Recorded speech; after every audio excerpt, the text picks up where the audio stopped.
चलिए दोस्तों next question देखते हैं। किसी शिक्षक की क्षमता को वर्णित करने हेतु निम्नलिखित में से कौन से उसके क्षमता, कर सकता या कर सकती हूँ घटक का निर्माण करते हैं।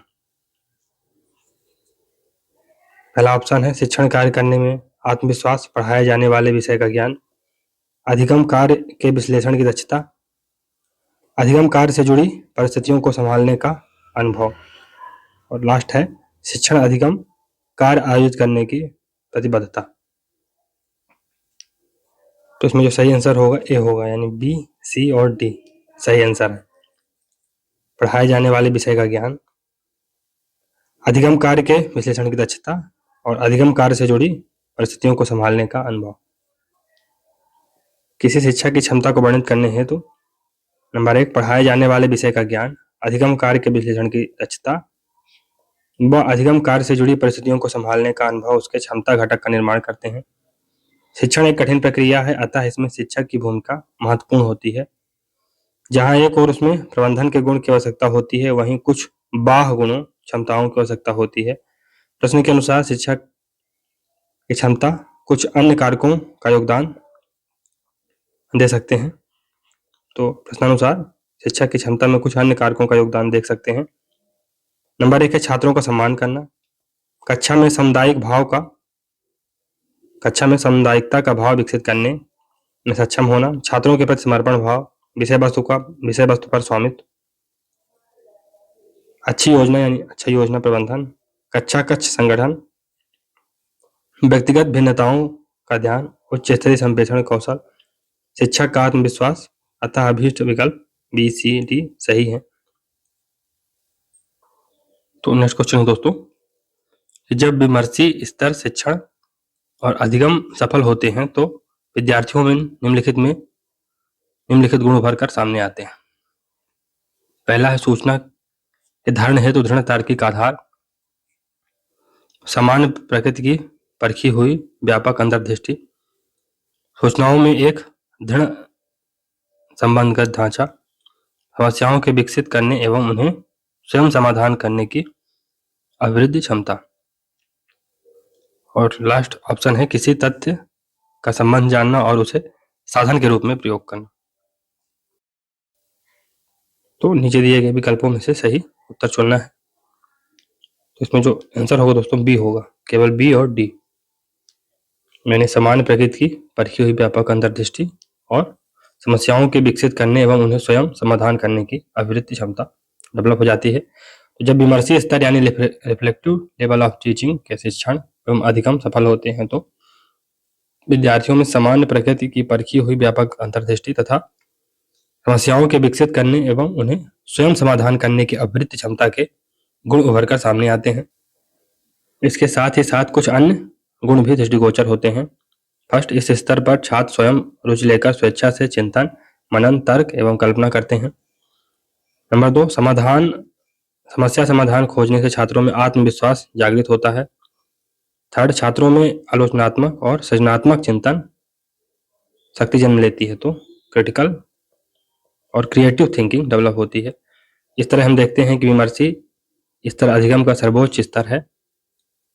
विमर्शी स्तर अधिगम का सर्वोच्च स्तर है और पूर्णतया विचारवान है। नेक्स्ट क्वेश्चन, शिक्षण का प्रतिमान निम्नलिखित में से किसका वर्णन होता है। तो model of teaching describe which of the following. तो इसमें ऑप्शन है शिक्षक व्यवहार जिसमें शिक्षक छात्र वार्ता शामिल है, अधिगम परिवेश जिसमें शिक्षक व्यवहार भी शामिल है, अधिगमकर्ता व्यवहार जिसमें व्यक्तित्व के गुण शामिल है, और विषय वस्तु जिसमें विषय की तार्किक संरचना शामिल है।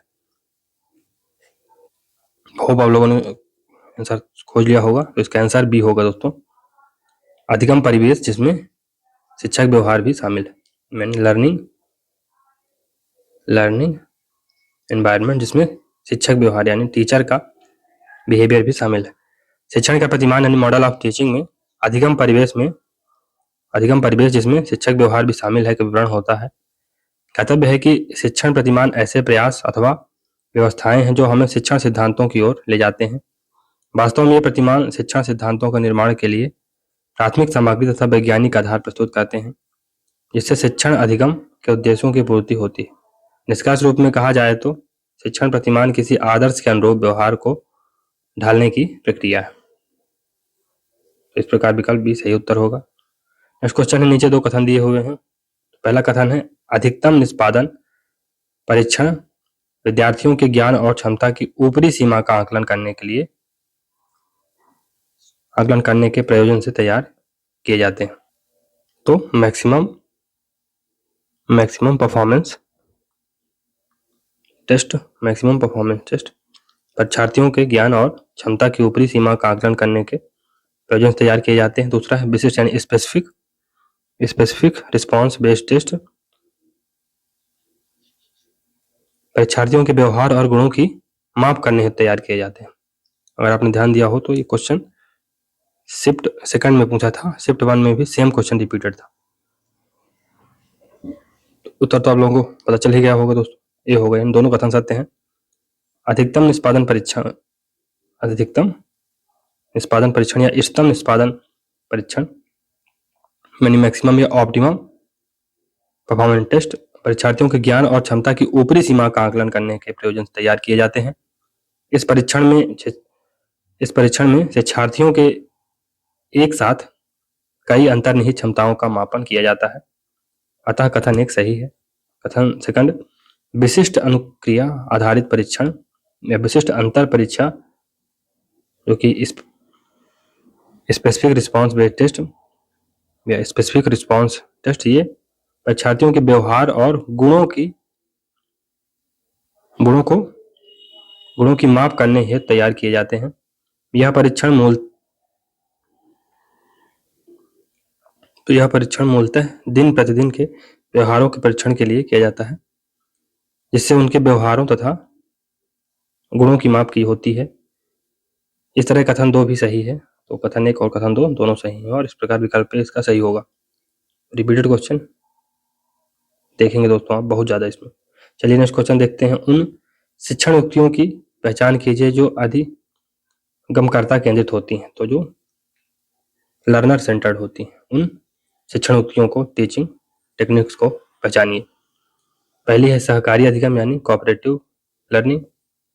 दूसरी है टीम शिक्षण यानी टीम टीचिंग। प्रयोगशाला आधारित प्रोजेक्ट, तो लेबोरेटरी बेस्ड प्रोजेक्ट। युग्मित यानी पेयर प्रस्तुतिकरण के साथ व्याख्यान। पावर पॉइंट प्रस्तुतिकरण के साथ व्याख्यान। इसका जो आंसर होगा दोस्तों सी होगा, ए, सी और डी यानी सहकारी लर्निंग यानी कोऑपरेटिव लर्निंग, फिर प्रयोगशाला आधारित प्रोजेक्ट्स, लेबोरेटरी बेस्ड प्रोजेक्ट, और डी नंबर में युग्मित यानी पेयर प्रस्तुतिकरण के साथ व्याख्यान। अधिगम केंद्रित शिक्षण युक्तियों में शामिल प्रमुख युक्तियां हैं सहकारी अधिगम, कोऑपरेटिव लर्निंग, प्रयोगशाला आधारित प्रोजेक्ट, युग्मित पेयर, सहभागी चर्चा। गंतव्य है कि अधिगमकर्ता केंद्रित शिक्षण युक्तियों से तात्पर्य उन युक्तियों से है जिसमें शिक्षार्थी शिक्षा का केंद्र बिंदु होता है, तो इसमें स्टूडेंट शिक्षा का केंद्र बिंदु होता है। इस युक्ति में अध्यापक विद्यार्थी को सहज बनाने की जिम्मेदारी लेता है। इस शिक्षण में प्रभावकारी ढंग से ज्ञान का संप्रेषण करते हुए वास्तविक जीवन की समस्याओं को हल करने पर बल दिया जाता है। नेक्स्ट क्वेश्चन, विमर्शी स्तर शिक्षण स्मृति शिक्षण से अलग होता है, तो जो रिफ्लेक्टिव लेवल ऑफ टीचिंग होती है वो मेमोरी लेवल ऑफ टीचिंग से अलग होती है, क्योंकि इसमें शामिल संप्रेषण की पद्धति मूलतः ऑप्शन क्या क्या है, एक रेखीय नीचे से ऊपर की ओर, अंतरक्रियात्मक और क्रियान्वितिकारी होती है। तो ये बताइए कौन सा होगा। तो इसमें दोस्तों जो आंसर होगा डी होगा, क्रियान्वितिकारी होती। तो ये क्रियान्वितिकारी या एग्जीक्यूटिव होती है। विमर्शी स्तर शिक्षण और रिफ्लेक्टिव लेवल ऑफ टीचिंग स्मृति यानी मेमोरी लेवल ऑफ टीचिंग से अलग होता है, क्योंकि इसमें शामिल संप्रेषण की पद्धतियां मूलतः ट्रांजैक्शनल होती हैं या क्रियान्वितिकारी होती हैं। ज्ञातव्य है कि विमर्श एक मानसिक प्रक्रिया होती है, यानी रिफ्लेक्टिव लेवल ऑफ टीचिंग या थिंकिंग एक मानसिक प्रक्रिया होती है। अतः इस शिक्षण के अंतर्गत विवेच्य बिंदुओं का आलोचनात्मक विश्लेषण करने व उन पर विचार देने की समझ विकसित होती है, जबकि स्मृति स्तर शिक्षण भी एक मानसिक प्रक्रिया है जो अधिगम, धारणा, प्रत्यास्मरण और प्रत्याभिज्ञान आदि चरणों से होकर गुजरता है। और जो रिफ्लेक्टिव लेवल ऑफ टीचिंग होती है, इसमें शामिल संप्रेषण की पद्धति मूलतः क्रियान्वितिकारी यानी ट्रांजैक्शनल होती है। फिर नेक्स्ट क्वेश्चन है कि निम्नलिखित में से उन विशेषताओं की पहचान कीजिए जो अप्रत्यक्ष शिक्षण रणनीतियों के साथ जुड़ी हुई है, यानी इनडायरेक्ट टीचिंग के साथ जुड़ी हुई है। निर्देशित विद्यार्थी अभ्यास पहला है। दूसरा, प्रश्नोत्तरी सत्रों के माध्यम से अवधारणा अर्जन पर बल। उद्दीपक सामग्री को लघु एवं सरल पदों में प्रयुक्त करना। समस्या आधारित प्रस्तुतिकरण। सहभागितापूर्ण और सहयोगात्मक अभियानों पर बल दिया जाना। तो होप आप लोगों ने सोचा होगा। तो इसमें जो आंसर होगा ए होगा, यानी बी, डी और ई। प्रश्नोत्तरी सत्रों के माध्यम से अवधारणा अर्जन पर बल, फिर समस्या आधारित प्रस्तुतिकरण, और ई सहभागितापूर्ण एवं सहयोगात्मक अभियानों पर बल दिया जाना। तो अप्रत्यक्ष शिक्षण यानी इनडायरेक्ट टीचिंग रणनीतियां वे विधियां होती हैं जिनके माध्यम से उच्च स्तर की छात्र भागीदारी सुनिश्चित करने, जांच करने, डेटा से निष्कर्ष निकालने या परिकल्पना बनाने का प्रयास किया जाता है। प्रत्यक्ष शिक्षण रणनीतियां प्रत्यक्ष शिक्षण रणनीतियों की पूरक होती हैं। तो अप्रत्यक्ष शिक्षण रणनीतियां प्रत्यक्ष शिक्षण रणनीतियों की पूरक होती हैं। अप्रत्यक्ष शिक्षण रणनीतियों में मूलतः पूछताछ, प्रेरण, समस्या को हल करना, निर्णय लेना एवं वर्णन करना आदि सम्मिलित होता है। प्रश्नानुसार प्रश्नोत्तरी सत्रों के माध्यम से अवधारणा अर्जन पर बल, समस्या आधारित प्रस्तुतिकरण व सहभागितापूर्ण और सहयोगात्मक अभियानों पर बल दिया जाना अप्रत्यक्ष शिक्षण रणनीतियों के उदाहरण। तो प्रश्नानुसार प्रश्नोत्तरी सत्रों के माध्यम से अवधारणा अर्जन पर बल, समस्या आधारित प्रस्तुतिकरण, सहभागितापूर्ण और सहयोगात्मक अभियानों पर बल दिया जाना अप्रत्यक्ष यानी इनडायरेक्ट टीचिंग मेथड्स हैं। नेक्स्ट क्वेश्चन है कि प्रवर्तमान यानी चालू शिक्षण अधिगम सत्रों के दौरान कौन सी आकलन पद्धति अपनाई जाती है? पहला है संकलनात्मक, दूसरा है निर्माणात्मक, तीसरा है मानक संदर्भित और निकष संदर्भित। तो ये है संकलनात्मक यानी कंपाइलेशन, फिर ये निर्माणात्मक यानी फॉर्मेटिव, मानक संदर्भित यानी स्टैंडर्ड रेफरेंस और निकष संदर्भित यानी क्राइटेरिया रेफरेंस। तो प्रवर्तमान चालू शिक्षण यानी in process teaching learning session अधिगम सत्रों के दौरान निर्माणात्मक यानी फॉर्मेटिव आकलन प्रक्रिया अपनाई जाती है। तो इसका जो आंसर होगा बी होगा। ज्ञातव्य है कि निर्माणात्मक यानी फॉर्मेटिव आकलन के से आशय कक्षा वातावरण के दौरान विद्यार्थियों को उसकी कमियों तथा शक्तियों से अवगत कराने से है, जिससे वे समय रहते सुधार कर सके। इस तरह विकल्प भी सही होगा। नेक्स्ट क्वेश्चन, नीचे दो कथन दिए हुए हैं। पहला कथन है कि विश्वविद्यालयों में शिक्षण अधिगम कार्यक्रमों का आयोजन करने में आईसीटी के प्रयोग में अधिगम परिणामों को इष्टतम बनाने की क्षमता है। सेकंड, निर्माणात्मक आकलन पद्धति यानी फॉर्मेटिव इवैल्यूएशन टीचिंग अधिगम सत्रों की गुणवत्ता बढ़ाने में सहायता प्रदान करती है। तो इसमें उपरोक्त कथनों के आलोक में निम्नलिखित कथनों पर विचार कीजिए। तो कौन सा इसमें सत्य होगा दोस्तों? जो सत्य होगा ए होगा, यानी कथन 1 और कथन 2 दोनों सही हैं। विश्वविद्यालयों में शिक्षण अधिगम यानी टीचिंग लर्निंग कार्यक्रमों का आयोजन करने में आईसीटी के प्रयोग में अधिगम परिणामों को इष्टतम बनाने की क्षमता होती है, यानी जो लर्निंग आउटकम्स हैं उनको ऑप्टिमम बनाने की क्षमता होती है। आईसीटी ने यानी सूचना और संचार प्रौद्योगिकी ने उच्च शिक्षा के सार्वभौमिकरण में योगदान दिया है। यूनिवर्सलाइजेशन ऑफ हायर एजुकेशन को संभव बनाया है किसने? आईसीटी ने। वह चाहे दूरदर्शन के माध्यम से शिक्षण हो, ऑनलाइन परीक्षा हो अथवा चलचित्र आधारित कंटेंट, सभी ने शिक्षण अधिगम कार्यक्रमों को इष्टतम रूप प्रदान किया है। अतः कथन 1 सही है। कथन 2 भी सही है, क्योंकि फॉर्मेटिव इवैल्यूएशन टीचिंग लर्निंग सत्रों की गुणवत्ता बढ़ाने में सहायता प्रदान करता है। जैसा कि वर्तमान शिक्षण में देखा जाता है, इसके अंतर्गत शिक्षार्थी को वास्तविक समय में उसकी कमजोरियों तथा अच्छाइयों से अवगत कराया जाता है, जिससे वे गलतियों में सुधार कर सके। अतः विकल्प ए भी सही। नेक्स्ट क्वेश्चन, कक्षा का मुक्त वातावरण जहां अध्यापक एवं छात्र आपस में सहभागी होते हैं और एक दूसरे का ध्यान रखते हैं, ऐसे वातावरण में कौन सा शिक्षण स्तर सहायक होगा? ऐसे वातावरण में कौन सा शिक्षण स्तर सहायक होगा? पहला है स्मरण स्तर, दूसरा है अवबोध स्तर, स्मरण यानी मेमोरी लेवल, दूसरा अवबोध यानी अंडरस्टैंडिंग लेवल, तीसरा विमर्श यानी रिफ्लेक्टिव लेवल, और फोर्थ ऑप्शन है स्वायत्त विकास स्तर यानी ऑटोनॉमस डेवलपमेंट प्रोसेस। तो इसमें जो आंसर होगा सी होगा, यानी रिफ्लेक्टिव लेवल ऑफ टीचिंग। कक्षा का मुक्त वातावरण जहां अध्यापक एवं छात्र आपस में सहभागी होते हैं और एक दूसरे का ध्यान रखते हैं, ऐसे वातावरण में विमर्शी स्तर यानी रिफ्लेक्टिव लेवल ऑफ टीचिंग का शिक्षण सहायक होगा। कर्तव्य है कि कक्षा का मुक्त वातावरण छात्रों में चिंतन, तर्क और कल्पना शक्ति को बढ़ाता है, जिससे बाद में छात्र इन उपागमों के माध्यम से अपनी समस्याओं का समाधान करते हैं। इसमें छात्र एवं अध्यापकों के मध्य समन्वय बढ़ता है एवं एक दूसरे के प्रति सम्मान की भावना भी बढ़ती है। फिर क्वेश्चन, निम्नलिखित प्रकार के अधिगम के लिए सही पदानुक्रम क्या होगा?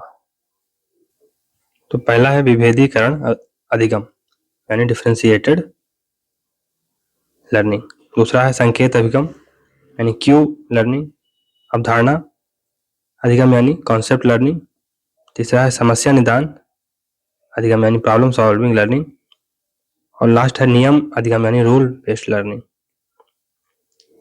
तो इसमें सही विकल्पों का चयन करना है। तो दोस्तों आपने आंसर देखा होगा, इसमें जो आंसर होगा सही उत्तर ए होगा। तो सबसे पहले संकेत अधिगम यानी क्यू बेस्ड लर्निंग होगी, दूसरा विभेदीकरण यानी डिफरेंशिएटेड लर्निंग, तीसरा अवधारणा अधिगम यानी कॉन्सेप्ट लर्निंग, चौथा है नियम अधिगम यानी रूल लर्निंग, और लास्ट में होगा प्रॉब्लम सॉल्विंग लर्निंग। गेने महोदय ने अपनी पुस्तक द कंडीशन ऑफ लर्निंग में कठिनाई के स्तर पर अधिगम के 8 स्तर बताते हुए जो अग्रलिखित है। पहला संकेतक अधिगम यानी सिग्नल लर्निंग, दूसरा है उद्दीपक अनुक्रिया अधिगम यानी स्टिमुलस रिस्पॉन्स लर्निंग, तीसरा है शाब्दिक साहचर्य अधिगम यानी वर्बल एसोसिएशन लर्निंग, चौथा है श्रृंखला अधिगम यानी चेन लर्निंग, पांचवा है विभेदन अधिगम यानी डिस्क्रिमिनेशन लर्निंग, छठवां है सम प्रत्यय अधिगम यानी कॉन्सेप्ट लर्निंग, नियम यानी रूल लर्निंग, और लास्ट में है प्रॉब्लम सॉल्विंग लर्निंग या समस्या समाधान अधिगम। तो इसमें विकल्प ए सही होगा इसका। नेक्स्ट क्वेश्चन है कि सामान्यीकरण योग्यता के लिए, इन जनरलाइजेशन एबिलिटी के लिए संभावना की खोज पर केंद्रित होने के साथ निम्नलिखित में से कौन सा शोध का प्रकार मुख्यतः सैद्धांतिक प्रगति के प्रयोग पर लक्षित होता है? पहला ऑप्शन है मौलिक शोध, दूसरा मूल्यांकन शोध, तीसरा कार्यात्मक शोध, चौथा है अनुप्रयुक्त शोध। तो इसमें जो आंसर होगा दोस्तों डी होगा, यानी अनुप्रयुक्त यानी अप्लाइड रिसर्च। तो सामान्यीकरण यानी जनरलाइजेशन एबिलिटी के लिए संभावना की खोज पर केंद्रित होने के साथ अनुप्रयुक्त शोध यानी अप्लाइड रिसर्च मुख्यतः सैद्धांतिक प्रगति के प्रयोग पर लक्षित होती है। शिक्षा के क्षेत्र में इस प्रकार का अनुसंधान प्रायः व्यवहारिक समस्याओं के वर्तमान कालिक समाधान से जुड़ा रहता है। ऐसे शोध अध्ययन विशिष्ट क्षेत्र आधारित व व्यवहारिक धरातल पर संपादित किए जाते हैं। नेक्स्ट क्वेश्चन है महाविद्यालय स्तर की शिक्षा में आत्मगत सुस्थिति निश्चित करने की दृष्टि से छात्रों को अभिप्रेरित और प्रोत्साहित करने में प्रभावकता लाने के लिए अध्यापक निम्नलिखित में से कौन सा बौद्धिक गुण संपोषित करने की आवश्यकता है? पहला है संज्ञानात्मक बुद्धि संबंधी यानी कॉग्निटिव इंटेलेक्ट संबंधी, दूसरा भावनात्मक यानी इमोशनल इंटेलेक्ट संबंधी, तीसरा है सोशल इंटेलेक्ट संबंधी, और चौथा है स्पिरिचुअल इंटेलेक्ट संबंधी। तो इसमें सही आंसर कौन सा होगा दोस्तों? बी होगा, भावनात्मक बुद्धि संबंधी। तो इसमें इमोशनल इंटेलेक्ट संबंधी, इमोशनल इंटेलिजेंस रिलेटेड बौद्धिक गुण संपोषित करने की आवश्यकता है। तो महाविद्यालय स्तर की शिक्षा में आत्मगत स्थिति सुनिश्चित करने की दृष्टि से छात्रों को अभिप्रेरित एवं प्रोत्साहित करने में प्रभावकारिता लाने के लिए अध्यापक में भावनात्मक बुद्धि संबंधी यानी इमोशनल इंटेलिजेंस रिलेटेड बौद्धिक गुण संपोषित करने की आवश्यकता है। हम देखते हैं कि महाविद्यालय स्तर पर आत्मगत स्थिति पूर्णता को प्राप्त नहीं कर पाती तथा छात्र अभिप्रेरित एवं प्रोत्साहित नहीं हो पाते हैं। इस स्थिति में भावनात्मक बुद्धि विशेष योगदान देती है, यानी इमोशनल इंटेलिजेंस विशेष योगदान देती है। ज्ञातव्य है कि भावनात्मक बुद्धि यानी इमोशनल इंटेलिजेंस एक ऐसी सामाजिक बुद्धि है जिसके द्वारा व्यक्ति दूसरों की भावनाओं को आत्मसात कर उनकी समस्याओं और चुनौतियों को स्वयं की समस्याएं एवं चुनौतियां समझकर उसे दूर करने का प्रयास करता है। तो गांधी जी ने कुटीर उद्योगों एवं लघु उद्योगों का समर्थन किया क्योंकि इससे संपत्ति का केंद्रीकरण नहीं होता। गांधीवादी विचारधारा भारत जैसे श्रम प्रधान देश के लिए अत्यधिक व्यवहारिक है, इसलिए वे भारी मशीनों के विरोधी थे, लेकिन मशीन मात्र के विरोधी नहीं थे क्योंकि चरखा भी एक मशीन है। गांधी जी के अनुसार प्रत्येक व्यक्ति को श्रम करना चाहिए। गांधीवाद का सामाजिक पक्ष यानी सोशल एस्पेक्ट ऑफ गांधीवाद, गांधीजम, तो इसमें सर्वोदय का कॉन्सेप्ट देते हैं गांधी जी। सर्वोदय का अर्थ है सबका उत्थान, upliftment of all. Gandhi ji के अनुसार सर्वोदय उस विचारधारा की ओर संकेत करता है जो सत्य और अहिंसा पर आधारित हो, समाज में किसी के प्रति बैर ना हो, यह वर्ग संयोग पर आधारित हो, तो क्लास कोऑपरेशन पर आधारित है ये चीजें। ये मार्क्स का जो क्लास एंटागोनिज्म या क्लास स्ट्रगल की बात है, इसके ये अगेंस्ट है। कौन? गांधी जी। गांधी जी का सर्वोदय, गांधी जी का सर्वोदय का विचार समाजवाद का विकल्प माना जा सकता है। तो गांधी जी का सर्वोदय का विचार समाजवाद का विकल्प माना जा सकता है। गांधी जी के अलावा अन्य सर्वोदयी विचारक जयप्रकाश नारायण जेपी, दादा धर्माधिकारी, धीरेन्द्र मजूमदार, केजी मसरूवाला एवं दीनक राव देव हैं। विनोबा भावे सर्वाधिक प्रख्यात सर्वोदयी हैं। संविधान सभा में एस.एन. अग्रवाल प्रसिद्ध गांधीवादी थे। सर्वोदय जॉन रस्किन की रचना ऑन टू हिज लास्ट 1860 का गुजराती अनुवाद है। जॉन रस्किन के विचारों से उन्होंने निम्नलिखित विचार लिए। कौन कौन से? व्यक्ति की भलाई समाज की भलाई में निहित है, वकील एवं नाई के श्रम का मूल्य समान है, मजदूर एवं कारीगर का जीवन ही वास्तविक जीवन है। गांधी जी का आदर्श समाज सर्वोदयी समाज था जिसे उन्होंने सामुद्रिक वृत्त ओसेनिक सर्कल की संज्ञा दी। इसके अनुसार व्यक्ति परिवार की भलाई के लिए कार्य करेगा, परिवार गांव की भलाई के लिए कार्य करेगा और गांव वासियों के द्वारा तालुका की भलाई की जाएगी। इसलिए प्रत्येक छोटी इकाई अपने बड़ी इकाई की भलाई के लिए कार्य करेगी। तो जिस प्रकार समुद्र में जब लहरें उत्पन्न होती हैं, समुद्र में अगर आप कोई पत्थर फेंकिए या तालाब में, तो एक जो काइंड ऑफ वेव्स बनती हैं, तो एक वेव दूसरे को ताकत देती है, दूसरी वेव तीसरी को, तीसरी चौथी को, इस प्रकार वो रिपल चलती रहती है। यही बात है कि एक व्यक्ति परिवार की भलाई करेगा, परिवार गांव की भलाई करेगा, गांव तालुका की भलाई करेगा और इस प्रकार प्रत्येक छोटी इकाई अपनी बड़ी इकाई की भलाई के लिए कार्य करेगी। उसके अनुसार सभी व्यक्तियों का उत्थान आवश्यक है। तो उनके अनुसार सभी व्यक्तियों का उत्थान आवश्यक है। इसके लिए जरूरी है कि प्रत्येक छोटी इकाई अपनी बड़ी इकाई की भलाई करे। धनी व्यक्तियों का नैतिक उत्थान एवं गरीबों का भौतिक उत्थान होना चाहिए। तो जो धनी व्यक्ति हैं, रिच लोग हैं, उनका इथिकल या मोरल अपलिफ्टमेंट हो और जो गरीब लोग हैं उनका मटेरियल अपलिफ्टमेंट हो, ये गांधी जी मानते थे। फिर गांधी जी ने व्यवहारिक रूप में Harijan Sevak Sangh anti untouchability council का गठन किया था, स्थापना की, लगभग 1933-34 में ऐसा किया था। गांधी जी ने वर्ण व्यवस्था को स्वीकार किया। तो वर्ण व्यवस्था को स्वीकार करते हैं, यद्यपि उन्होंने इसे जन्म से नहीं बल्कि कर्म के आधार पर माना। तो कर्म प्रधान चीजें माना, मतलब जो वर्ण होगा वो कर्म पर आधारित होगा, ना कि जन्म पर आधारित होगा, ऐसा गांधी जी मानते हैं और वर्ण व्यवस्था का स्वीकार करते हैं। वो मानते हैं कि वर्ण व्यवस्था के माध्यम से जो डिवीजन ऑफ लेबर है वो बहुत स्मूथ होता है। डिवीजन ऑफ लेबर, नई तालीम नई तालीम के द्वारा गांधी जी ने पश्चिमी शिक्षा का प्रभावी विकास है ना प्रभावी विकल्प प्रस्तुत किया। शिक्षा मातृभाषा में दी जानी चाहिए। शिक्षा में चरित्र विकास एवं सादगी तथा शारीरिक शिक्षा पर बल दिया जाए। शिक्षा में कुटीर उद्योग एवं हस्तकला का प्रशिक्षण दिया जाए। शिक्षा गांवों में ही प्रदान की जाए। शिक्षा के लिए धन आम लोगों से एकत्र किया जाए। नई तालीम में प्राथमिक शिक्षा के साथ पूर्ण शिक्षा यानी मैच्योर एजुकेशन पर भी बल दिया जाना चाहिए। कुछ तथ्य तो केजी मसरूवाला ने अपनी रचना गांधी एवं मार्क्स में कहा है कि गांधीवाद से हिंसा जोड़ने से यह मार्क्सवाद नहीं होगा। तो गांधीवाद में हिंसा जोड़ने से यह मार्क्सवाद नहीं होगा, ऐसा केजी मसरूवाला कहते हैं।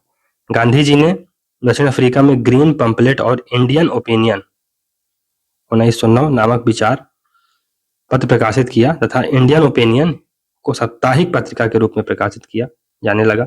गांधी जी के राजनीतिक विचार हिंद स्वराज में पाए जाते हैं। हिंद स्वराज का प्रकाशन 1938 में हुआ था। गांधी जी की आत्मकथा the story of my experiment with truth 1929 है, जो गुजराती भाषा में लिखी गई, जिसका अंग्रेजी अनुवाद महादेव देसाई ने किया था।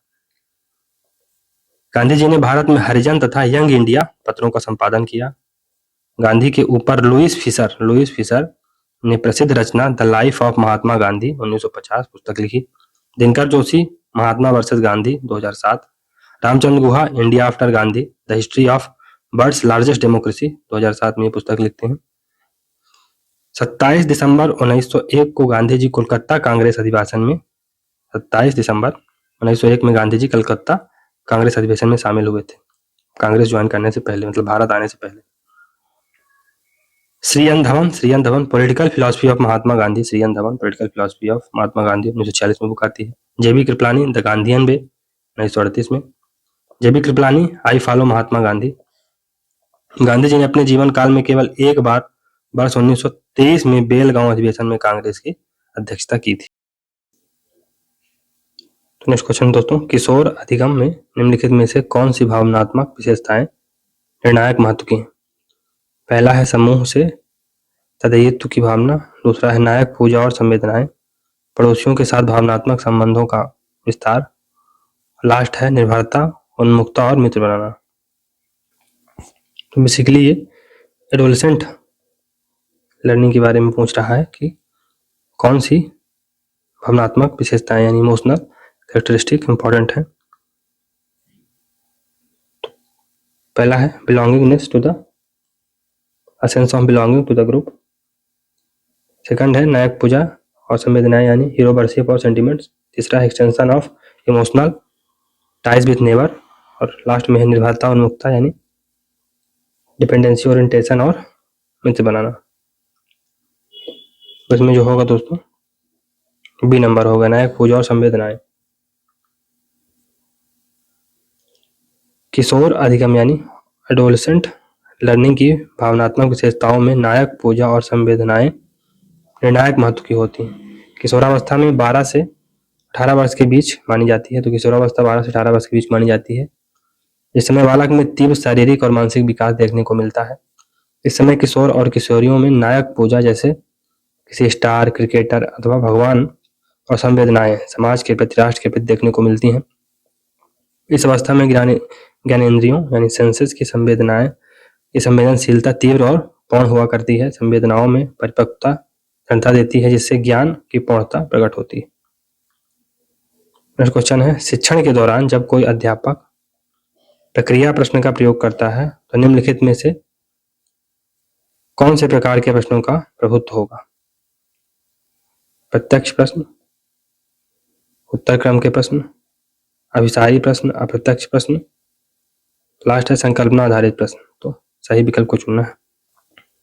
तो इसमें जो आंसर होगा दोस्तों डी होगा, यानी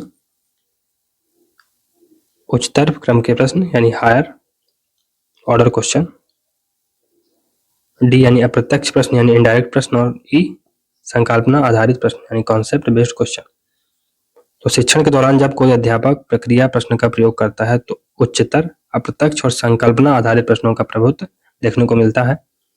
ज्ञातव्य है कि प्रक्रिया प्रश्न यानी प्रोसेस क्वेश्चन ऐसे प्रश्न होते हैं जो किसी विषय के बारे में ज्ञान की गहराई एवं विश्लेषणात्मक क्षमता यानी एनालिटिकल पावर का परीक्षण करने के लिए बनाए जाते हैं। इससे संपूर्ण ज्ञान के विभिन्न घटकों एवं प्रक्रियाओं आदि का पता चलता है। यह प्रश्न शिक्षण अधिगम में रटने की विधि के स्थान पर चिंतनात्मक यानी काइंड ऑफ ये रिफ्लेक्टिव या क्रिटिकल थिंकिंग के चिंतनात्मक बुद्धि को प्राश्रय देते हैं। नेक्स्ट क्वेश्चन, नीचे दो कथन दिए हुए हैं। पहला है अनुशिक्षण समूह परिचर्चा और प्रश्नोत्तर सत्य संवादात्मक है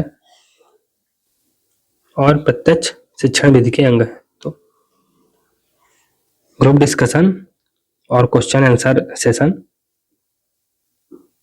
ये इंटरेक्टिव होते हैं और डायरेक्ट टीचिंग मेथड के पार्ट होते हैं। पहला स्टेटमेंट है। दूसरा, परियोजना कार्य यानी प्रोजेक्ट वर्क, प्रयोगशाला कार्य लेबोरेटरी वर्क, अनुरूपण और भूमिका निर्वहन क्रिया आधारित है।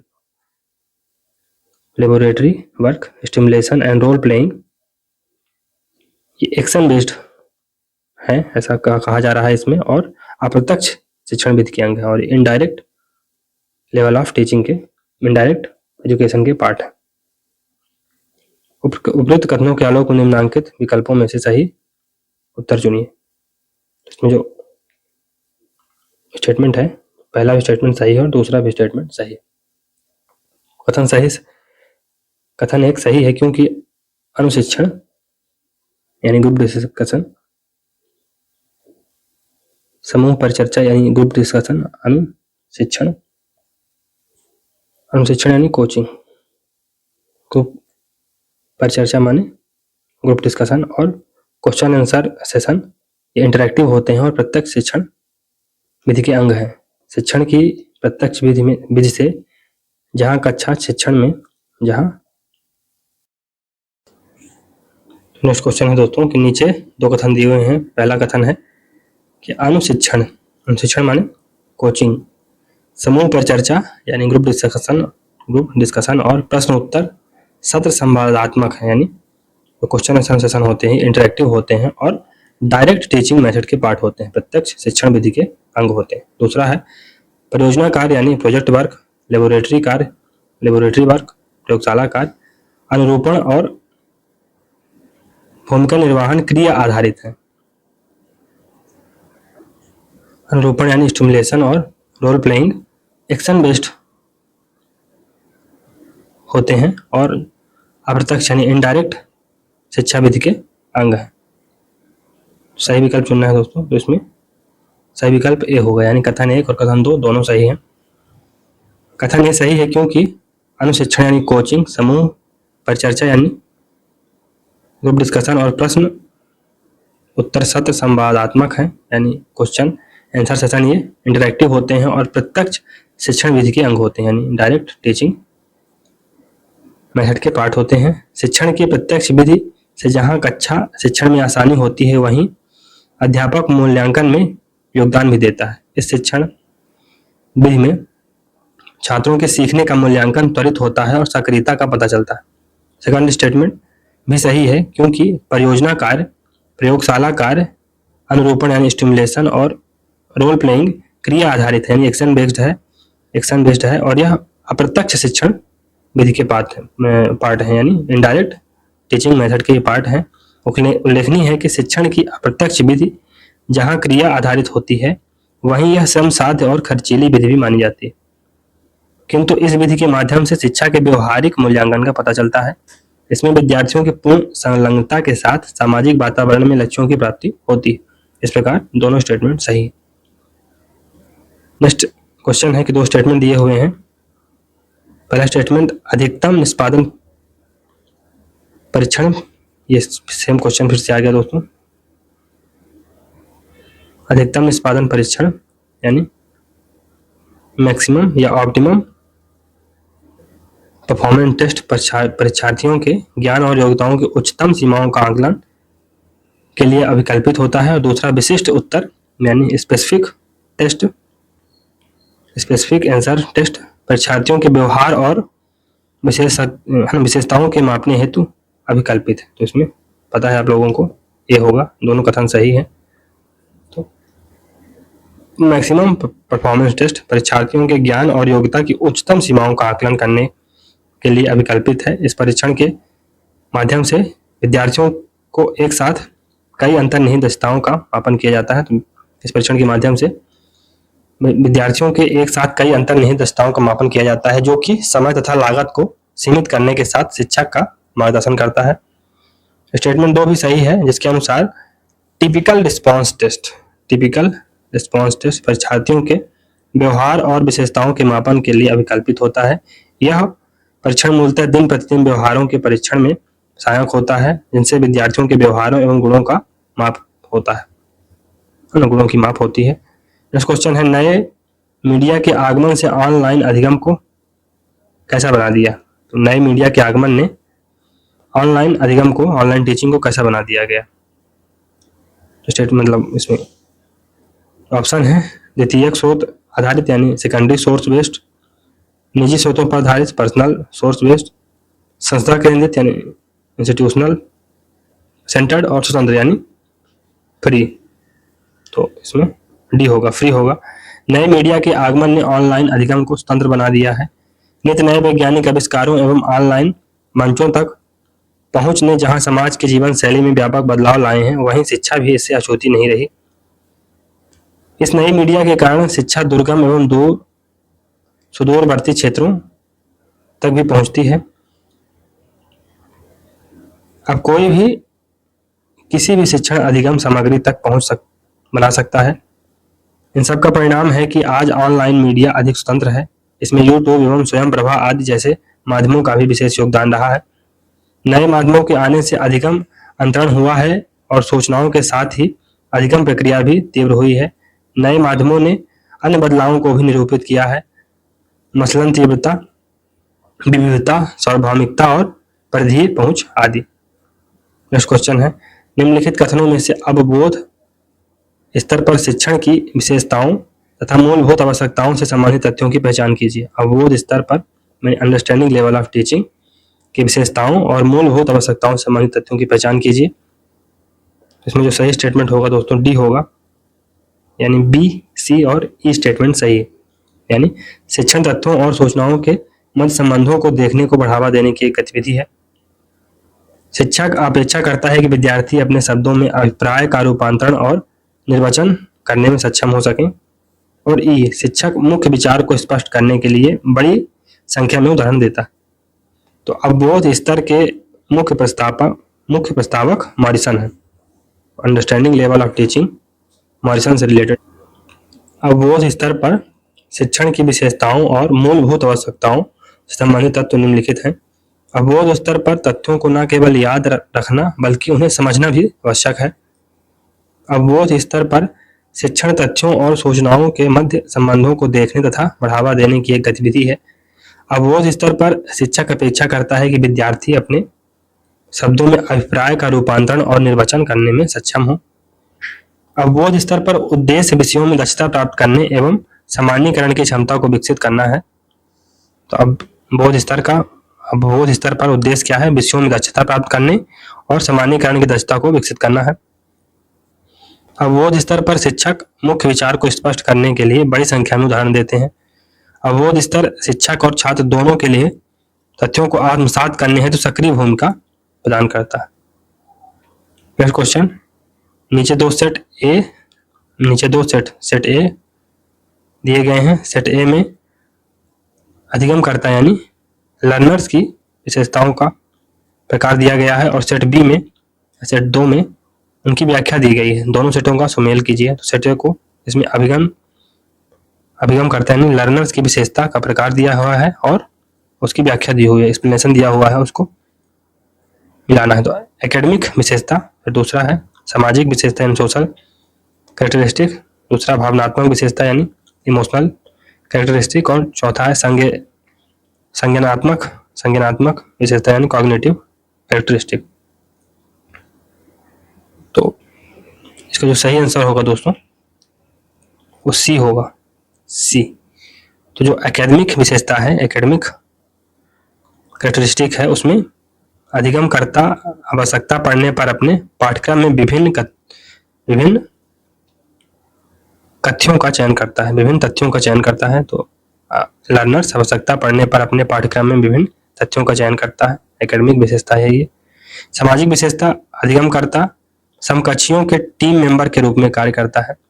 भावनात्मक विशेषता क्या है? तो लर्नर्स अपनी कक्षा के सदस्यों की पसंद और नापसंद की दृष्टि से व्यक्तिगत मतभेदों को सम्मान देना शुरू कर देता है। और कॉग्निटिव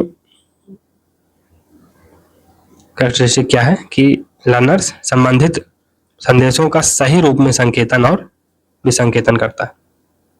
नेक्स्ट क्वेश्चन है कि शिक्षक की प्रभाविकता का निर्धारण करने के लिए निम्नलिखित में से अधिगमकर्ता संबंधित तथ्य कौन से हैं, यानी लर्नर संबंधित तथ्य कौन से हैं?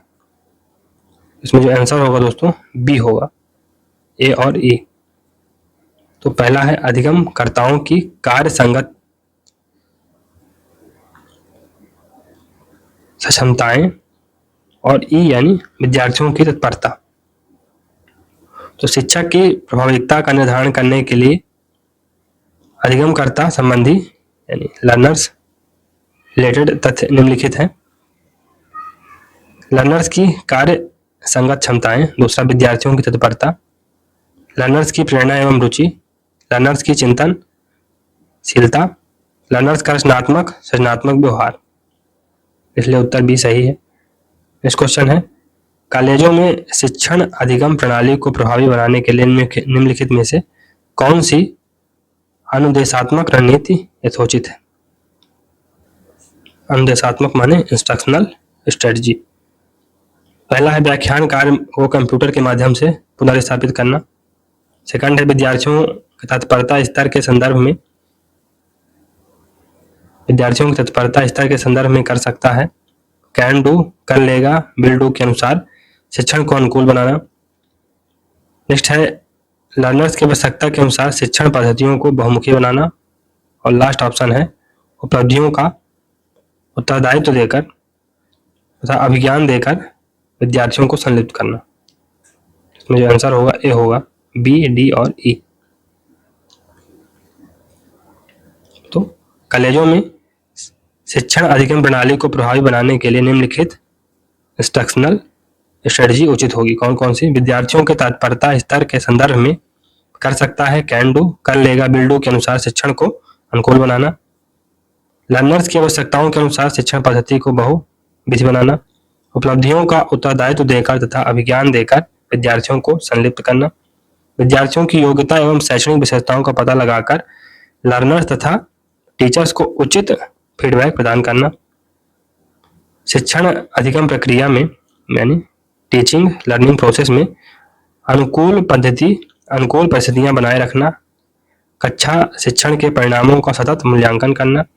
शिक्षा एवं शिक्षा उद्देश्यों, शिक्षण विधियों तथा शिक्षा के समान स्वरूप का निर्धारण करना।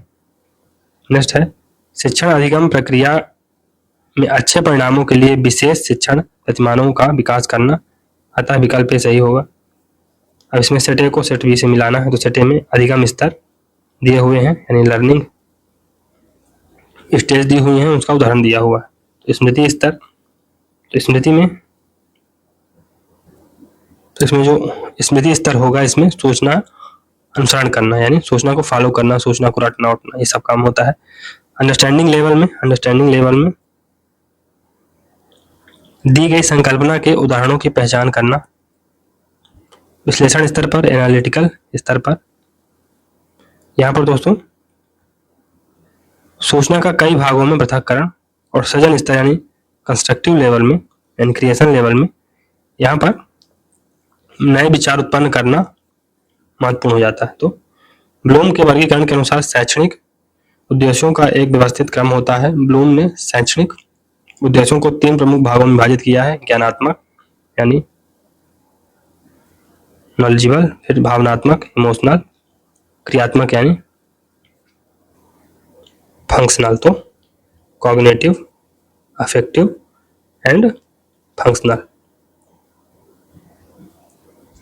तो कॉग्निटिव क्षेत्र में ब्लूम ने उद्देश्यों को ज्ञान, स्मृति, बोध, प्रयोग, विश्लेषण, संश्लेषण एवं मूल्यांकन आदि श्रेणियों में विभाजित किया है।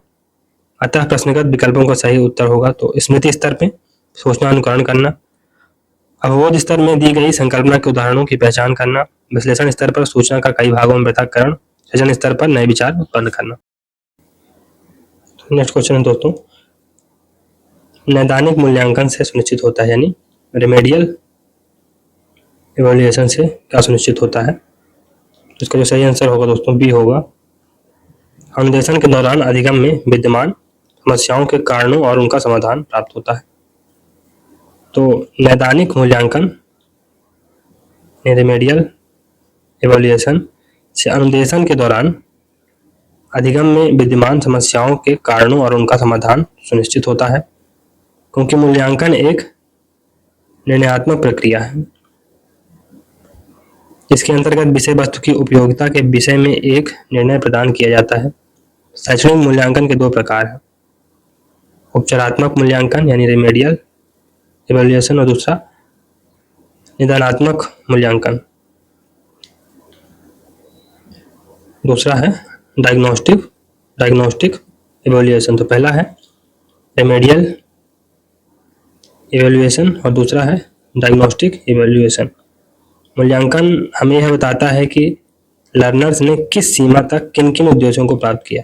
एनसीईआरटी की कॉन्सेप्ट ऑफ इवैल्यूएशन नामक पुस्तक के अनुसार मूल्यांकन प्रक्रिया में निम्नलिखित 3 बातों के विषय में निश्चित किया जाना चाहिए। उद्देश्य की प्राप्ति किस सीमा तक हुई, कक्षा में दिए जाने वाले सीखने के अनुभव कितने प्रभावोत्पादक रहे और शिक्षा के उद्देश्यों की प्राप्ति कितने अच्छे ढंग से संपन्न हुई।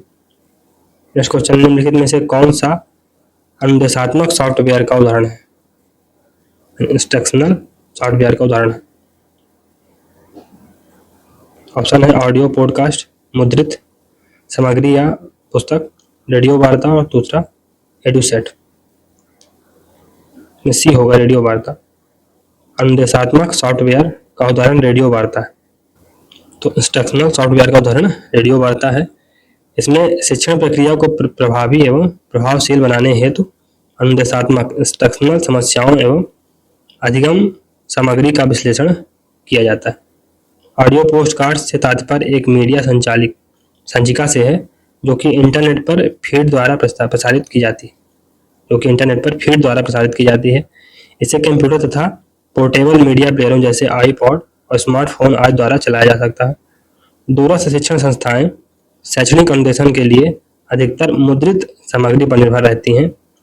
अन्य मुद्रित सामग्री के उदाहरण स्व अनुदेशित सामग्री, पत्र, शोध, जर्नल, वर्कबुक, शब्दकोश, एटलस आदि। एडुसेट एजुकेशनल सैटेलाइट भारतीय अंतरिक्ष अनुसंधान संगठन द्वारा सितंबर 2004 में प्रक्षेपित एक कृत्रिम उपग्रह है। इसका प्रक्षेपण दूरस्थ शिक्षण सेवा प्रदान करने के उद्देश्य से किया गया है। इससे भारत में दूरस्थ शिक्षा प्रणाली को प्रभावी ढंग से चलाने में मदद होगी तथा दूर दराज एवं ग्रामीण क्षेत्रों के लिए शिक्षा का एक वैकल्पिक माध्यम भी मिलेगा। नेक्स्ट क्वेश्चन है, किस शिक्षण सहायक सामग्री से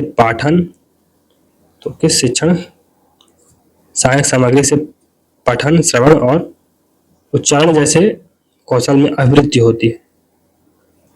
पहला ऑप्शन है श्रव्य भाषिक शिक्षण सहायक सामग्री, वैज्ञानिक शिक्षण सहायक सामग्री, तीसरा है सामान्य ज्ञान शिक्षण सहायक सामग्री, चौथा है सिद्धांत आधारित शिक्षण सहायक सामग्री। इसमें जो ऑप्शन होगा सही विकल्प ए होगा। पठन, श्रवण और उच्चारण जैसे कौशलों में अभिवृद्धि श्रव्य भाषिक शिक्षण सहायक सामग्री के द्वारा होता है। श्रव्य साधन वे साधन हैं जिनमें श्रवणेंद्रियों का प्रयोग किया जाता है, जैसे रेडियो, ट्रांजिस्टर, टेपराइडर या टेप रिकॉर्डर, वार्ता, ग्रामोफोन और लिंग्वाफोन आदि। इनमें आवाज के द्वारा समस्त सूचनाएं प्रदान की जाती हैं जो सुनने की कल्पना शक्ति को उद्दीपित करती हैं। नेक्स्ट क्वेश्चन, नीचे दी गई सूची में से उन अनुदेशात्मक पक्षों की पहचान कीजिए जो कक्षा योजना की संरचना का अंश है। सूची के नीचे दिए गए विकल्पों में से अपना उत्तर चुनिए। अनुदेशात्मक क्रियाकलाप की सूची: विद्यार्थियों का ध्यान प्राप्त करना, विद्यार्थियों का पूर्वकालिक ज्ञान, लर्नर्स को उद्देश्यों के बारे में सूचित करना, अधिगम की पूर्वापेक्षिता के रूप में सूचित करना। तो लर्निंग है, टीचिंग है, लर्निंग है कि पूर्वापेक्षिता के रूप में सूचित करना। ग्रंथालय में पठन सामग्री की उपलब्धता की जांच करना, वांछित उत्तर प्राप्त करना। इसका जो सही आंसर होगा दोस्तों बी होगा, बी, यानी विद्यार्थियों का ध्यान प्राप्त करना, तो gaining the attention of students. दूसरा, थर्ड ऑप्शन इसमें सही होगा, अधिगमकर्ता को उद्देश्यों के बारे में सूचित करना, तो making aware learners to the objective of to the objectives. फिर इसमें नेक्स्ट चौथा होगा, अधिगम की पूर्वापेक्षिता के रूप में सूचित करना, और नेक्स्ट वांछित उत्तर प्राप्त करना। कक्षा शिक्षण के कई घटक होते हैं। अनुदेशन की विधि उनमें एक है। अनुदेशात्मक विधि में शिक्षण अधिगमों का निर्धारण किया जाता है।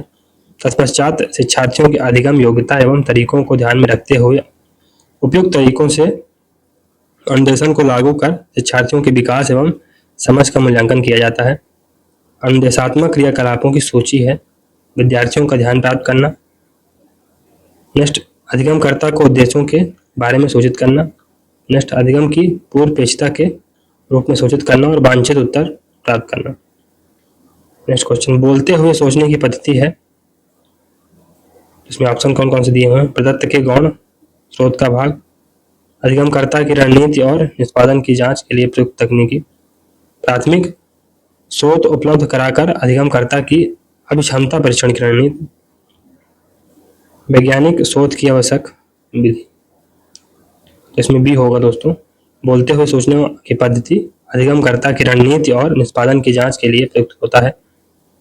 छात्रों को सोचने की प्रक्रिया थिंक अलाउड के साथ सहज होने के बाद मूल्यांकन उपकरण के रूप में इस रणनीति का प्रयोग किया जाता है। जैसे कि गणित में किसी समस्या को हल करने के लिए उपयोग किए जाने वाले चरणों के संबंध में छात्रों से कहा जाए कि वे जो कहते हैं उसे पहले पढ़ें।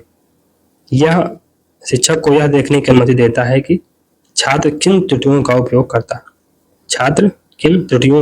करते हैं।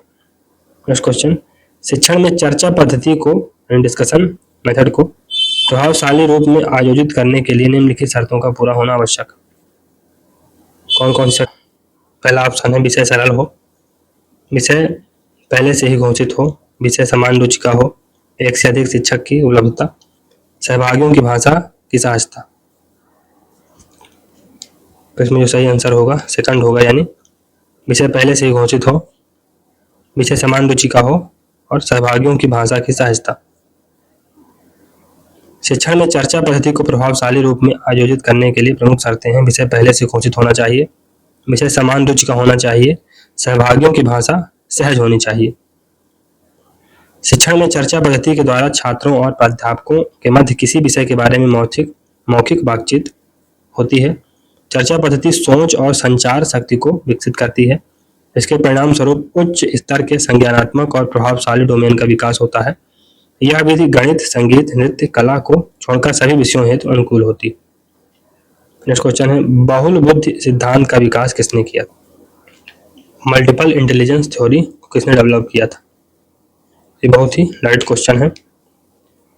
डी नंबर इसमें सही होगा, होवार्ड गार्डनर ने डेवलप किया था। बहुल बुद्धिवाद या मल्टीपल इंटेलिजेंस थ्योरी, बहुल बुद्धि सिद्धांत का प्रतिपादन हार्वर्ड गार्डनर ने किया था। इसमें बुद्धिमत्ता के 8 प्रकार थे। इनमें से 2 प्रकारों का संबंध भावात्मक बुद्धि को माना जाता है। भावात्मक बुद्धिमत्ता के सिद्धांत का प्रकार डेनियल गोलमैन ने किया था। तो भावनात्मक बुद्धिमत्ता के सिद्धांत का विकास डेनियल गोलमैन ने किया था। अल्फ्रेड बिनेट फ्रांसीसी मनोवैज्ञानिक थे जिन्होंने प्रयोगात्मक आईक्यू टेस्ट की खोज की थी जिसे बिनेट साइमन टेस्ट के नाम से जाना जाता है। चार्ल्स स्पीयरमैन ब्रिटिश मनोवैज्ञानिक थे जिन्होंने द्विकारक रैंक, सह संबंध गुणांक और कारक विश्लेषण का विकास किया जो बुद्धि सिद्धांत से संबंधित है।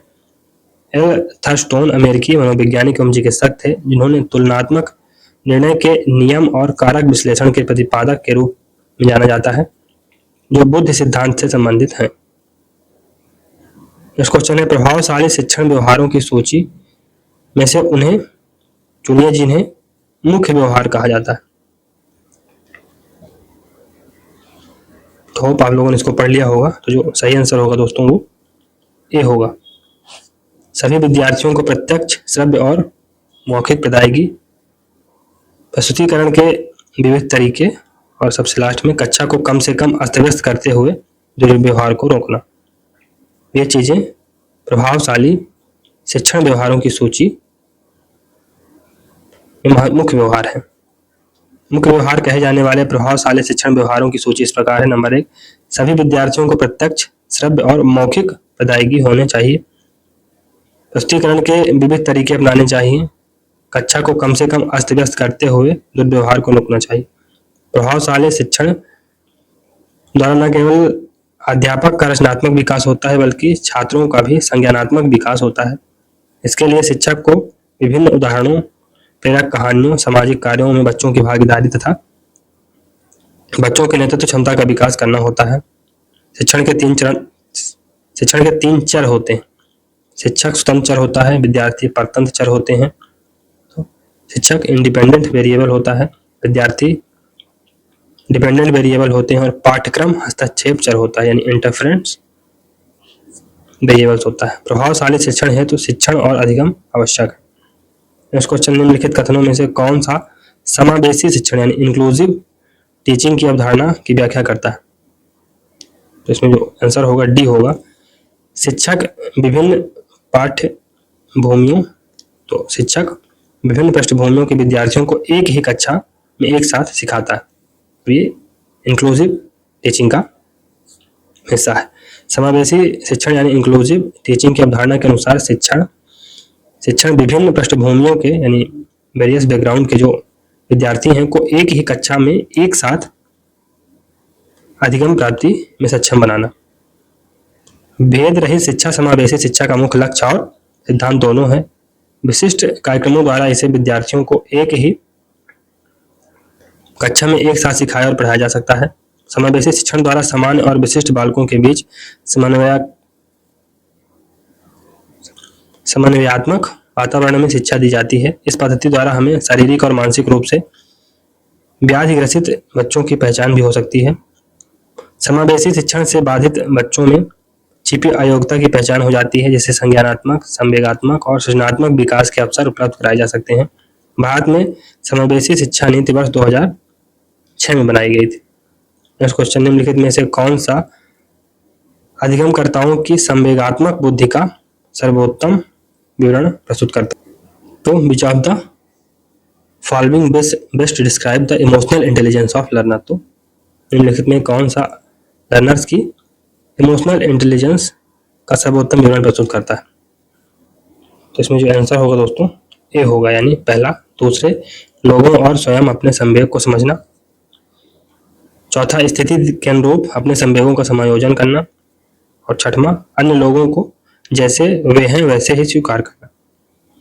उपरोक्त तथ्यों में लर्नर्स की इमोशनल इंटेलिजेंस का सर्वोत्तम विवरण प्रस्तुत करता है। नंबर 1, दूसरे लोगों और स्वयं के संवेग को समझना। दूसरा, स्थिति के अनुरूप अपने संवेगों का समायोजन करना। तीसरा, अन्य लोगों को जैसे वे हैं वैसा ही स्वीकार करना। इमोशनल इंटेलिजेंस या संवेगात्मक बुद्धि स्वयं की या दूसरों की भावनाओं और संवेगों को समझने, व्यक्त करने और नियंत्रित करने की योग्यता है। डेनियल गोलमैन इमोशनल इंटेलिजेंस के प्रतिपादक हैं। इससे पहले लब्ध बुद्धि को सब कुछ माना जाता था, मैंने IQ इंटेलिजेंस कोशेंट को सब कुछ माना जाता था, किंतु वास्तविक बौद्धिकता में भावनात्मक समझ को अब आवश्यक माना जा रहा है। भावनात्मक बुद्धि यानी संवेगात्मक बुद्धि या इमोशनल इंटेलिजेंस द्वारा लर्नर्स वर्तमान में समाज का सृजनात्मक और सकारात्मक विकास कर सकता है। नेक्स्ट क्वेश्चन, जीन पियाजे के कॉग्निटिव डेवलपमेंट मॉडल या थ्योरी के अनुसार किशोर विद्यार्थी विकास के किस चरण में होते हैं? तो एडोलसेंट स्टूडेंट होते हैं वो विकास के किस चरण में होते हैं? तो विकास के औपचारिक संक्रियात्मक चरण में होते हैं। फॉर्मल ऑपरेशनल स्टेज में होते हैं। जीन पियाजे के संज्ञात्मक विकास सिद्धांत यानी कॉग्निटिव डेवलपमेंट थ्योरी के अनुसार किशोर विद्यार्थी विकास के औपचारिक संक्रियात्मक चरण यानी फॉर्मल ऑपरेशनल स्टेज में होते हैं। पियाजे के अनुसार संज्ञानात्मक कार्यविधि कॉग्निटिव एक्टिविटी की दो मुख्य विशेषताएं हैं, संगठन और अनुकूलन। पियाजे के अनुसार संगठित प्रत्येक व्यक्ति अपनी स्वयं की बौद्धिक संरचनाओं का निर्माण करता है जो वातावरण के साथ समायोजन करने में उसके ज्ञान के साथ कार्यों को संगठित करती है। पियाजे ने संज्ञानात्मक विकास यानी कॉग्निटिव डेवलपमेंट की 4 अवस्थाएं बताई हैं जो निम्नलिखित हैं। इंद्रिय जनित अवस्था, जन्म से 5 वर्ष तक, जन्म से प्रथम 2 वर्ष तक, 0 से 2 वर्ष तक। तो सेंसरी स्टेज 0 से 2 वर्ष के बीच होती है। फिर प्री ऑपरेशनल स्टेज यानी पूर्व संक्रियात्मक अवस्था 2 से 7 वर्ष तक। मूर्त संक्रियात्मक अवस्था इंटेंजिबल ऑपरेशनल स्टेज ये 7 से 12 वर्ष तक होती है। और फॉर्मल ऑपरेशनल स्टेज ये 12 से 15 वर्ष के बीच होती है। नेक्स्ट क्वेश्चन है, नीचे शिक्षण विधियां और उपागम दिए गए हैं, उनमें से कौन कौन सा व्यक्ति सापेक्ष उपागम है? व्यक्ति सापेक्ष उपागम यानी इंडिविजुअलाइज्ड अप्रोच। तो इसका जो सही आंसर होगा दोस्तों बी होगा। इंडिविजुअलाइज्ड अप्रोच के अंतर्गत व्यक्ति सापेक्ष उपागम के अंतर्गत मॉड्यूलर अप्रोच, अभिक्रमित अधिगम, प्रोग्राम्ड लर्निंग और व्यक्ति सापेक्ष शिक्षण यानी इंडिविजुअलाइज्ड टीचिंग। नेक्स्ट क्वेश्चन है, एक अध्यापक के रूप में आपके द्वारा तैयार किए गए परीक्षण के मामले में निम्नलिखित में से कौन सा कथन सही है? यदि परीक्षण विश्वसनीय है तो वह वस्तुनिष्ठ होगा। यदि परीक्षण वैधता रखता है तो वह विश्वसनीय भी होगा। यदि परीक्षण विश्वसनीय है तो वह वैधता भी रखेगा। यदि परीक्षण वैधता रखता है तो विश्वसनीय है, और विश्वसनीय है तो यह उपयोज्य है। इसमें जो आंसर होगा बी होगा। यदि परीक्षण वैधता रखता है यानी अगर टेस्ट वैलिडिटी रखता है तो वो विश्वसनीय भी होगा। एक अध्यापक के रूप में तैयार किए गए परीक्षण के मामले में सही कथन है कि यदि परीक्षण वैधता रखता है तो वह विश्वसनीय भी होगा। विश्वसनीयता और वैधता में संबंध, वैलिडिटी और क्रेडिबिलिटी में क्या संबंध है देखते हैं। किसी परीक्षण की विश्वसनीयता तथा वैधता एक ही सिक्के के दो पहलू। परीक्षण के वैध होने के लिए उसका विश्वसनीय होना जरूरी है। यदि किसी परीक्षण में प्राप्त अंक विश्वसनीय नहीं होते तो वे उसके वैध होने पर उसके वैध होने का प्रश्न नहीं उठता। परंतु विश्वसनीयता के लिए वैधता का होना कोई पूर्व शर्त नहीं। वैधता के अभाव में भी परीक्षण विश्वसनीय हो सकते हैं। विश्वसनीय परीक्षण का वैध होना अपने आप में आवश्यक नहीं है, परंतु वैध परीक्षण अवश्य ही विश्वसनीय होगा। नेक्स्ट क्वेश्चन, निम्नलिखित में से कौन सा कथन टीम टीचिंग की अवधारणा को सर्वोत्तम रूप से व्याख्यायित करता है? इसमें जो आंसर होगा सी होगा। 2 से अधिक अध्यापक अपनी विशेषता के अनुसार एक ही कक्षा को पढ़ाने की योजना बनाते और पढ़ाते हैं। तो टीम टीचिंग की अवधारणा एक नवाचारी विधि है यानी एक इनोवेटिव मेथड है। टीम का अर्थ होता है समूह, अर्थात जब किसी कक्षा में विशेषज्ञ शिक्षक समूह द्वारा अध्यापन कार्य किया जाता है तब वह टीम शिक्षण टीम टीचिंग विधि के नाम से जाना जाता है। टीम टीचिंग विधि का विकास सर्वप्रथम वर्ष 1955 में हार्वर्ड विश्वविद्यालय अमेरिका के शोध छात्र मिशिगन व हार्वे द्वारा किया गया था। टीम टीचिंग में 2 या 2 से अधिक शिक्षक अपनी विशेषता के अनुसार एक ही कक्षा को पढ़ाने की योजना बनाते हैं और पढ़ाते हैं। नेक्स्ट क्वेश्चन, शिक्षण की प्रभावशीलता का निर्णय करने में निम्नलिखित में से किन बिंदुओं पर विचार किया जाता है? तो इसका आंसर होगा डी, 2, 3 और 4 यानी शिक्षण उद्देश्यों की प्राप्ति का स्तर, फिर सीखने में विद्यार्थियों द्वारा लिया जाने वाला समय, और चौथा शिक्षण में अध्यापक द्वारा प्रयोग में लाया जाने वाला संसाधन।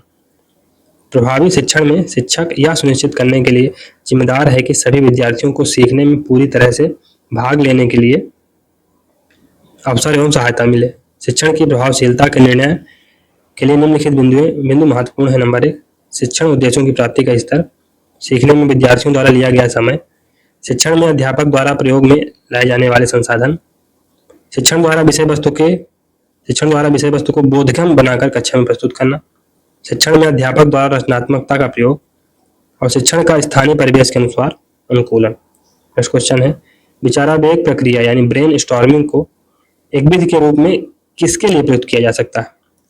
तो ये रुचि के क्षेत्र में नए विचारों को उत्पन्न करने के लिए इसका उपयोग किया जा सकता है। ब्रेन स्टॉर्मिंग यानी विचारावेश प्रक्रिया को एक विधि के रूप में प्रयोग रुचि के क्षेत्र में नए विचारों को उत्पन्न करने के लिए किया जा सकता है। ब्रेन स्टॉर्मिंग क्या होती है? यह तकनीक विद्यार्थियों में संरचनात्मक योग्यताओं के विकास के लिए उपयोगी है। ऐसी समस्याएं जिनके लिए सृजनात्मकता और नवाचारी समाधान की अपेक्षा हो व अध्यापक द्वारा विद्यार्थियों के समक्ष विचारावेश के लिए प्रस्तुत की जा सके, विचारावेश प्रक्रियाएं यानी ब्रेन स्टॉर्मिंग कहलाती है।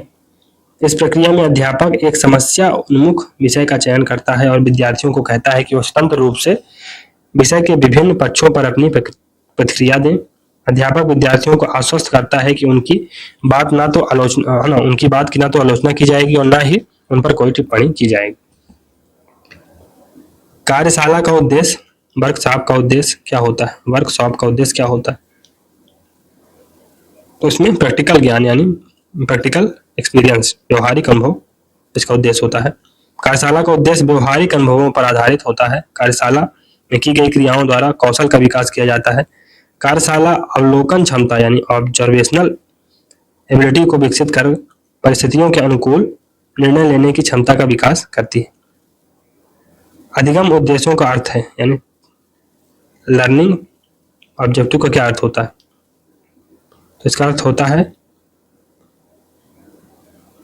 अभीप्सित अधिगम परिणाम यानी एक्सपेक्टेड लर्निंग आउटकम।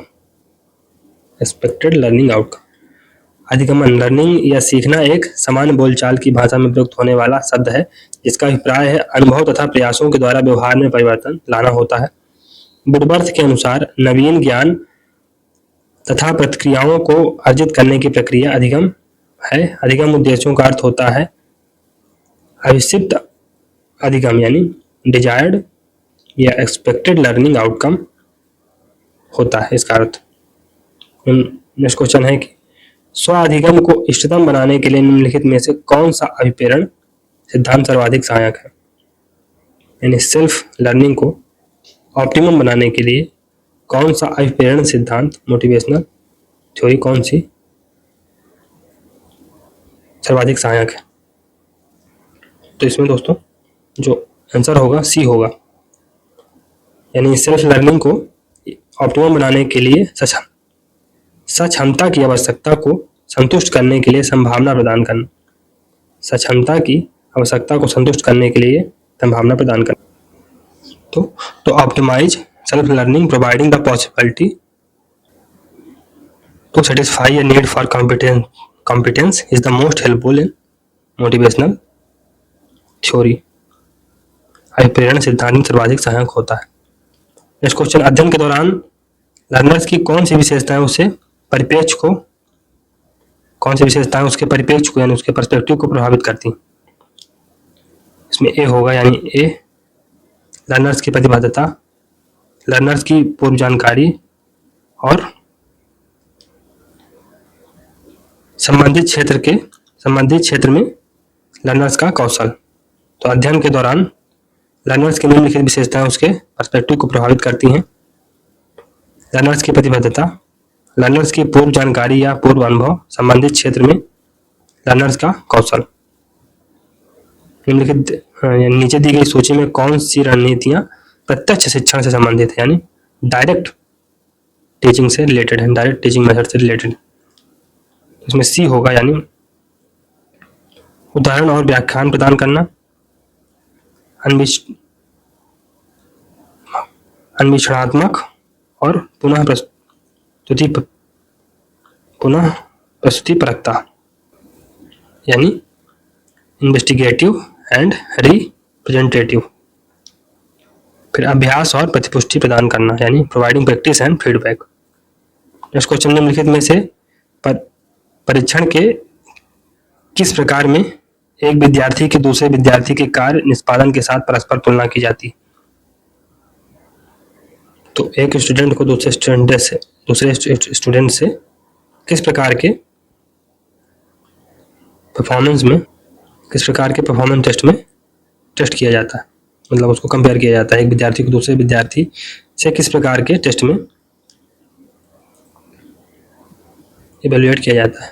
तो इसमें जो होगा दोस्तों डी होगा, मानक संदर्भित परीक्षण, यानी स्टैंडर्ड रेफरेंस टेस्ट में मानक संदर्भित परीक्षण यानी स्टैंडर्ड रेफरेंस टेस्ट में एक विद्यार्थी की दूसरे विद्यार्थी से कार्य निष्पादन के साथ परस्पर तुलना की जाती है। मानक संदर्भित मापन की सहायता से किसी छात्र की अन्य छात्र के सापेक्ष स्थिति ज्ञात की जाती है। मानक संदर्भित परीक्षण छात्रों की योग्यता को किसी मानक समूह के संदर्भ में व्यक्त करता है। मानक संदर्भित मापन में किसी छात्र के द्वारा किसी विषय में अर्जित कुल ज्ञान को परखा जाता है। मानक संदर्भित परीक्षणों में व्याख्या का आधार छात्र समूह की उपलब्धि होती है। मानक संदर्भित मापन में छात्र की उपलब्धि का स्तर अन्य छात्रों की उपलब्धियों से तुलना करके निर्धारित किया जाता है। मानक संदर्भित परीक्षण का उपयोग छात्रों की अधिगम सफलता को सापेक्षिक दृष्टि से इंगित करने के लिए किया जाता है। नेक्स्ट क्वेश्चन, निम्नलिखित में से कौन सा अधिकतम निष्पादन परीक्षण का उदाहरण है, यानी ऑप्टिमम परफॉर्मेंस टेस्ट का उदाहरण है? तो ये अभिक्षमता परीक्षण यानी एप्टीट्यूड टेस्ट। तो एप्टीट्यूड टेस्ट या अभिक्षमता परीक्षण अधिकतम निष्पादन परीक्षण का एक उदाहरण है। अभिक्षमता किसी क्षेत्र विशेष में व्यक्ति की कार्य कुशलता की विशिष्ट योग्यता तथा विशिष्ट क्षमता को इंगित करता है।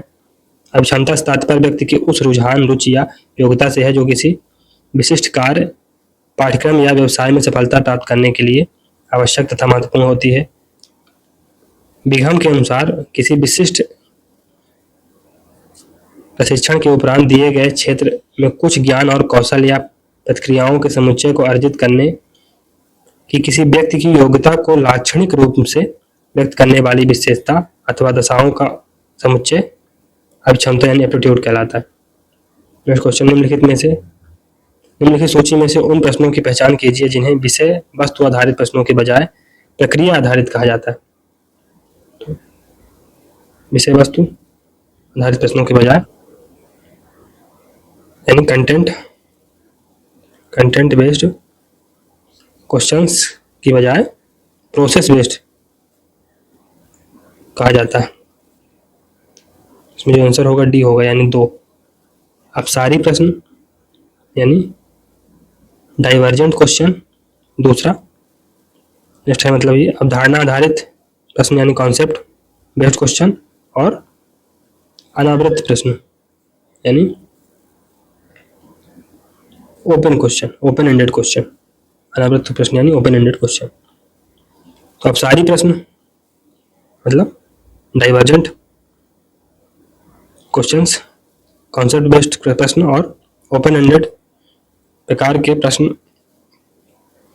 विषय प्रक्रिया आधारित प्रश्नों का उदाहरण है। ज्ञातव्य है कि प्रक्रिया आधारित प्रश्नों में प्रश्न की रचना प्रक्रिया के विभिन्न पक्षों का अधिक गहनता से विश्लेषण होता है। प्रक्रिया आधारित प्रश्नों में प्रश्न की रचना प्रक्रिया के विभिन्न पक्षों का अधिक गहनता से विश्लेषण होता है।